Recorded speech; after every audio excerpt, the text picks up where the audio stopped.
Alright guys, we're back here at Johnson Creek. This is right over by Flavel. This is day 2. It is January 20th. And you can see that's the little camp over there that I filmed yesterday. And let me walk over here real quick. That's the little camp. And you can see that the stuff that was over there kind of washed aside. And there's a dresser over there.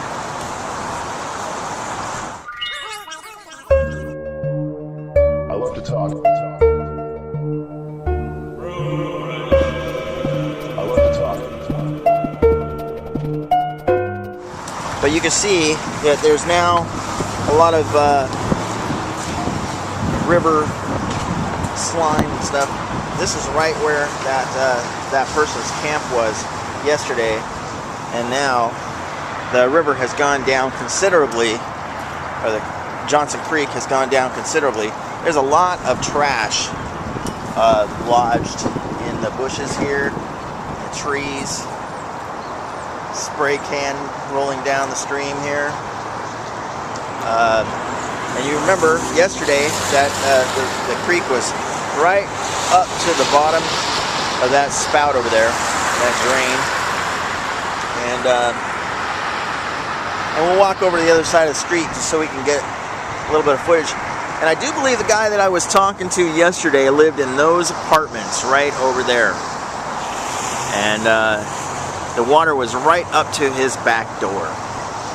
Alright, so yesterday I walked up here and you can see that the water was right here. This concrete. I walked right up to the edge of here, and that is where the water was flowing. And you can see that the water is no longer up underneath the bottom of the bridge here.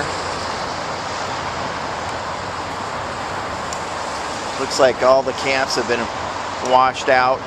This is our friend Shari Bell, whom we've talked about repeatedly and said bad things about behind her back.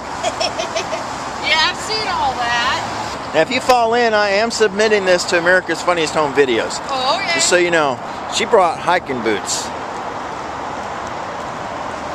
I, however, did not.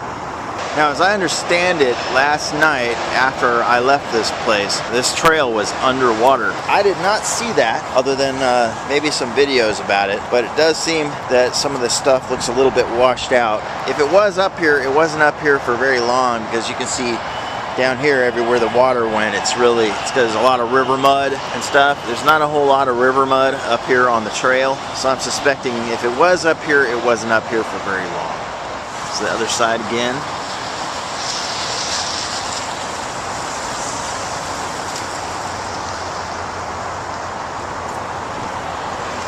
More trash in the bushes.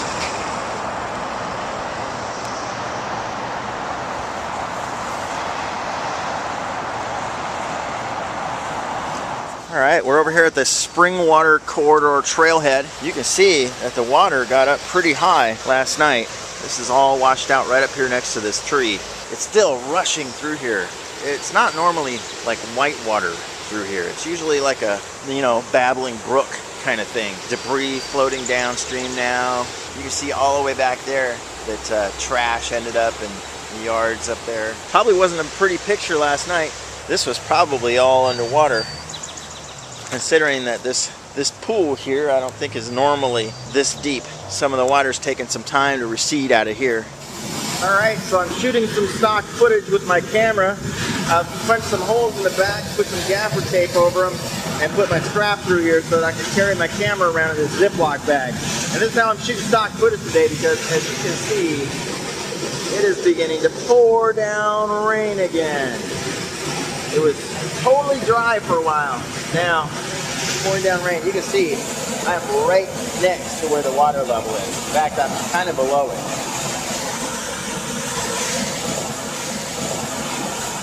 Check this out, man. With all this stuff floating around, rolling around at the bottom of this thing, man, crazy. So this is what people do when they're jonesing for entertainment in the southeast Portland area.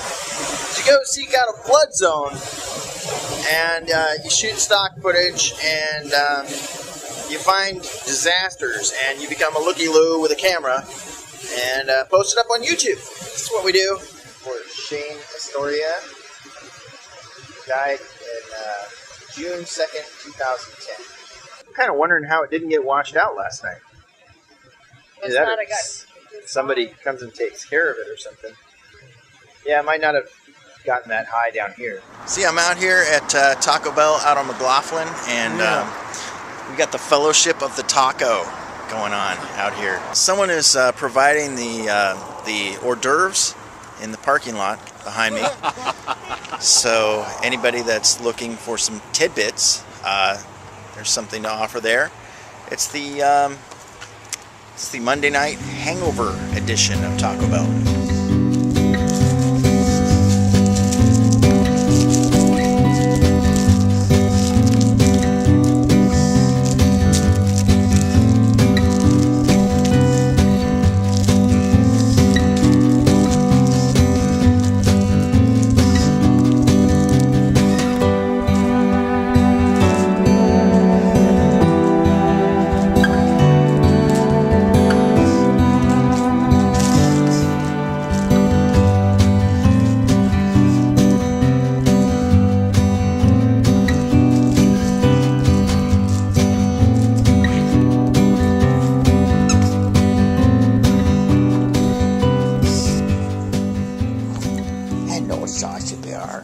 Hello. You like Daddy Loves too, huh?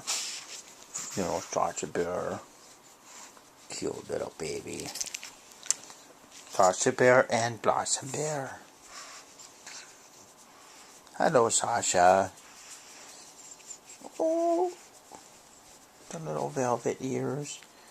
Little velvet ears. Look at the little velvet ears. Little velvet ears, little velvet ears. He's like, I gotta go. Here's my personal take on the Portland Video and Film Networking meetups. Here's my personal take. It's disorganized, and it's dark in there, and sadly, I'm not a drinker, so I'm sort of like on the outs anyway, but it just seems disorganized. We had a hard time figuring out where the actual people that were organizing this thing. Look at this, man. Three-way dueling vlogs here. We got vloggers vlogging about other vloggers vlogging. And we're standing outside. I'm going to steal his vlog. So buddy's behind me. We're all vlogging. It's really dark in there, and I really want to meet some more people that are in the industry that I've really kind of chosen to take on. It just seems disorganized, and when we mentioned YouTube, I could be projecting, and I probably am, because I typically do that, but it seems like YouTube is not like the in thing with the filmmakers of Portland, even though there's probably more YouTube partners in Portland, probably making maybe even more money than some of these filmmakers, and definitely spending more money on film equipment than a lot of these filmmakers. Yeah. But I don't want to diss any of the people here, so that's, you know, I make myself clear. I don't really want to diss anybody here, but it's kind of a letdown. It's very disorganized. There's nobody to identify anybody that is part of this group. And most of the people that are in the networking group on Facebook don't actually put their own pictures on their profiles. Not like you can So it's not like you would be able to like pick somebody out in the crowd and say, "Hey, I know it." Yes. That makes sense when networking, right? Yeah, when you're trying to market yourself, maybe put a picture of yourself on your profile. I don't know. It's just, you know, one that doesn't just feature you with your camera in front of your face, blocking your face. It is my banner. However, my banner, right below my banner, is a big picture of my face going, Oh, that is true. Salvage yourself. it's not like you okay, can't you have skills. identify me. Pretty Yeah. defined. Tell the YouTube audience exactly where you live.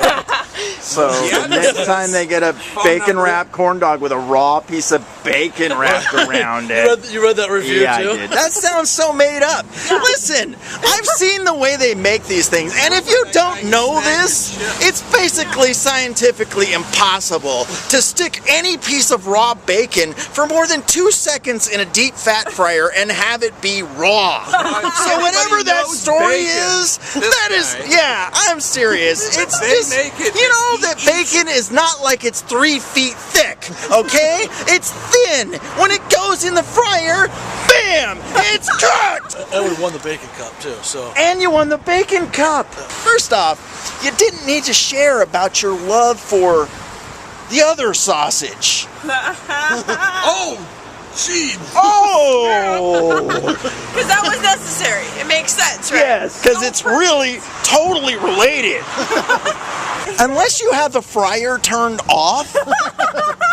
Okay, it seems to me that maybe there was a possibility by your review that the corn dog was partly cooked. So let me just reiterate.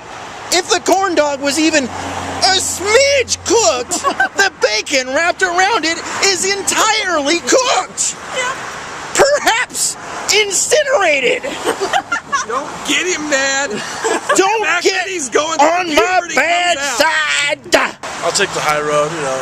If they want to come back, I'll give them. If they want to mention that they made that bad, that they had that bad experience, I'll be more than happy to give them a free bacon wrap corn dog on the house.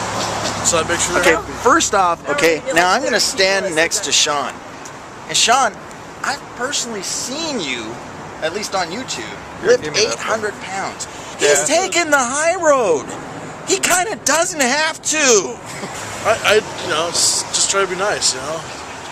He's a nice guy. Except for Not the being $5 that. he stole from a robber the other day. I mean, yeah, if you're gonna steal stuff from us, that's a different story. Whole nother story. You can watch that video. I'm sure they'll put a link to it. Yeah, it'll be right here.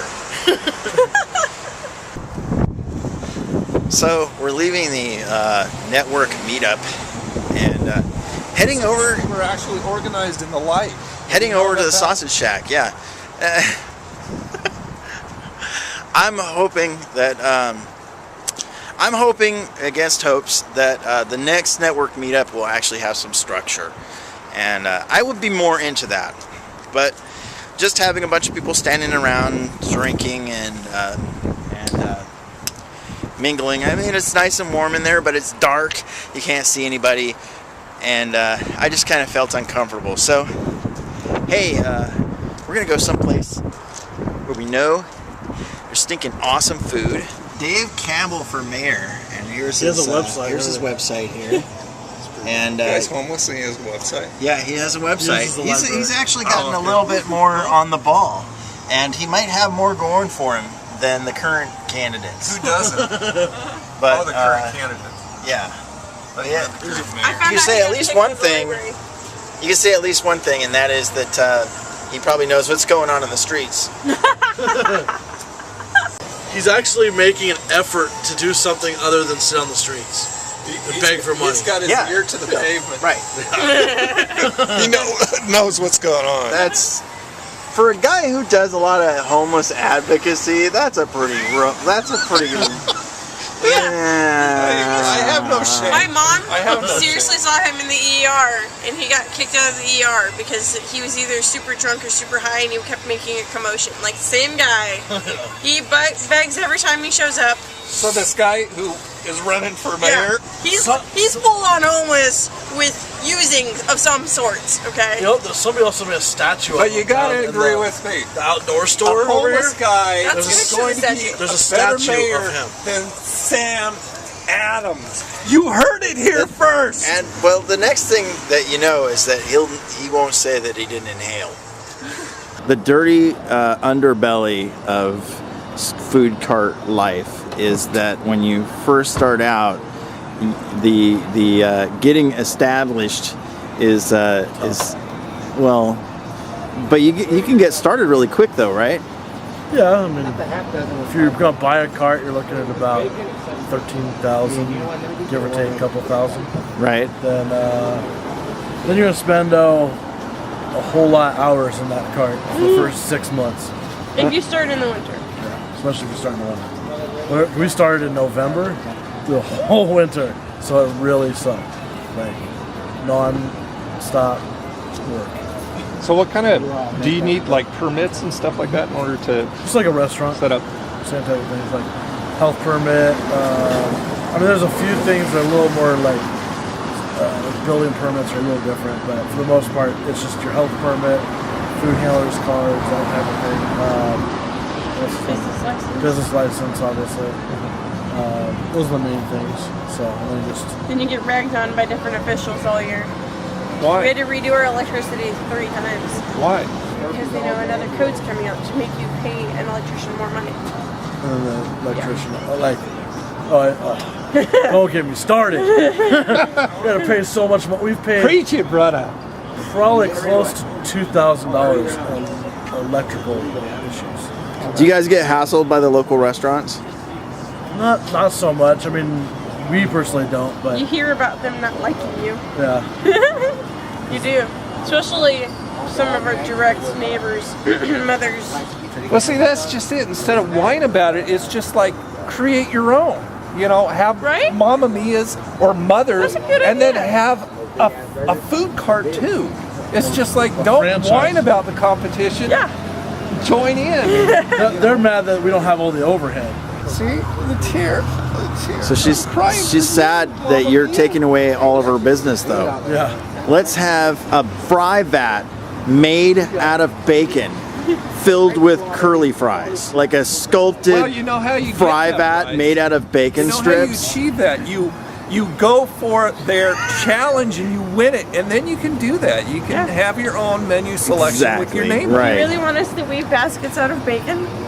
We'll work on it. I want cream cheese And you churros click right wrapped there in bacon. And go to their channel, subscribe to their channel, and tell them the next menu item they should put Extensive. out. It might be good. Who knows? I might have to try It would be good. Now we have to I'm find- telling you, it would be killer. And I'm fat, so I probably. I'm gonna get 20 of those things, and I'm gonna sit down and I'm gonna watch The Sixth Sense for the 57th time. Oh, the Brunion Burger. Just for example here, there's Tony's head, and there is the Brunion Burger. And I Okay, bet that one's smarter. okay, that's a piece of meat, My head. and the burger too.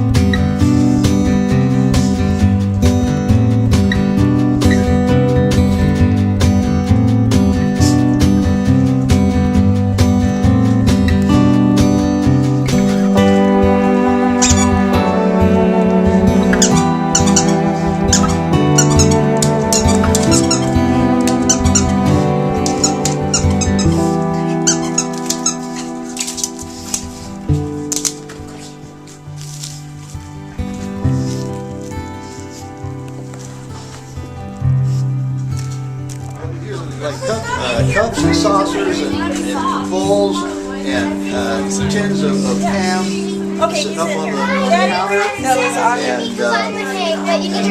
spatulas, all kinds of stuff to make this a trip. Yeah. Daddy! He's outside. He's outside. Oh, really? Okay. Why?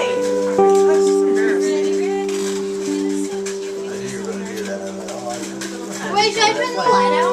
Where's Audrey gonna be? No. Where I am?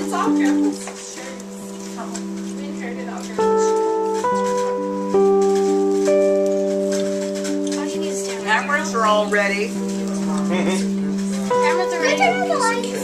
Yeah, in a second. So yeah, the rate I was going, we would start when I started. Alright, ready? One, two, three.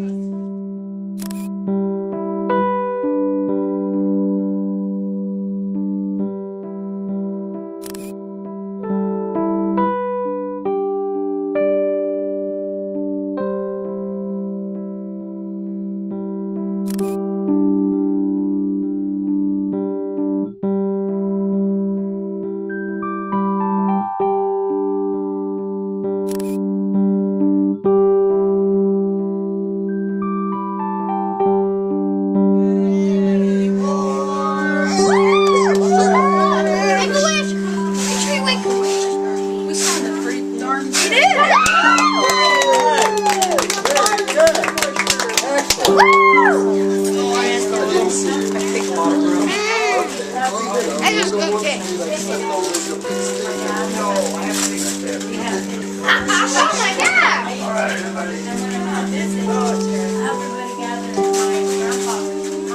It's worth it though.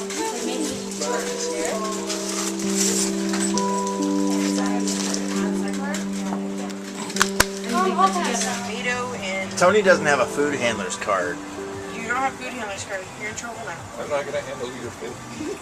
But I'm too tired to think of a comeback. She can't think on her feet. She's only had 3 hours of sleep. Right. Stealing your vlog. Stealing your vlog of you playing back your Here. vlog. I'll make you You're gonna. forget. So, Tony, are you gonna vote for Dave Campbell? I live in Vancouver, but if the situation was right, say I lived in Oregon, say I lived in the district here, say Mayor Sam Adams was running again, say Dave Campbell was running, which he is, I would vote for Dave Campbell, a homeless, druggy man, over Sam Adams any day. Tamra, Yeah. what are the criteria for being a contestant of the Bacon Cup? You just have to be invited. We were invited, and then after we found that out, we ended up meeting some old friends that were actually involved. And we're like, what? You're involved? So how many people are competing for the Bacon Cup? I think there were about 15 people last time. So it wasn't just 2 bacon, 1 cup. You're right. Now what dictates the winner? They had little voter cards which were in there. After they tried the food, they could vote on it or whatever, and we ended up winning. And what product did you win with? Bacon wrapped chicken wings. The 1 hour pharmacy part is actually the name of the record label that said it, that had the event. I don't know if they started as a pharmacy, just Could be. decided to diversify strangely. They're like Dr. Dre. They used to be a pharmacy, but now they're a record label. Get out of my vlog! Yes, I'm being intoxicated by the hot dog vapor I know, look at all that. It's just like, oh. and some other kind of vapor just wafted over the area.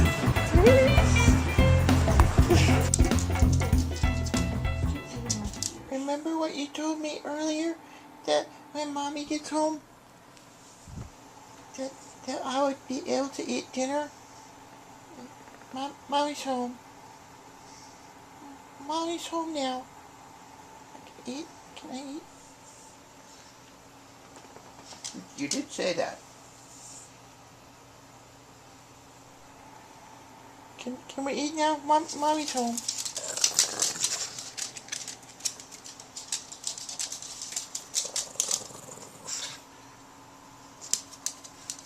All right, my peeps. I'm heading out to film the Mississippi Studios CD release concert of Jenna Ellefson and the band Fairweather, as well as the Druthers. And I have Tyler Stenson to thank for that, for passing along my info and kind of helping me to get off the ground. So I appreciate that, Tyler, and I appreciate you guys, Fairweather and the Druthers. It's awesome. It's a great opportunity, and I'm heading out now. I'm probably going to be late, so I better get going. I'm going to be late for sound check. See ya.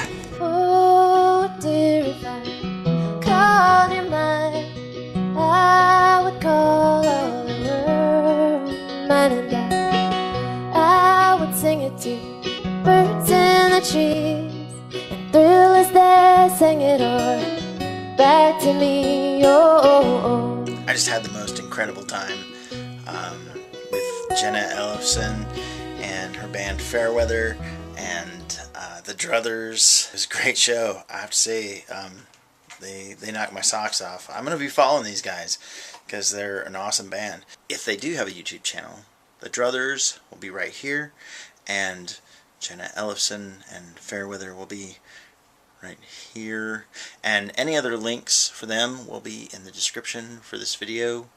No joke, man, you gotta go see these guys if you're in Portland. Also, special thanks to Tyler Stenson for posting that music video that I shot over there at Someday Lounge.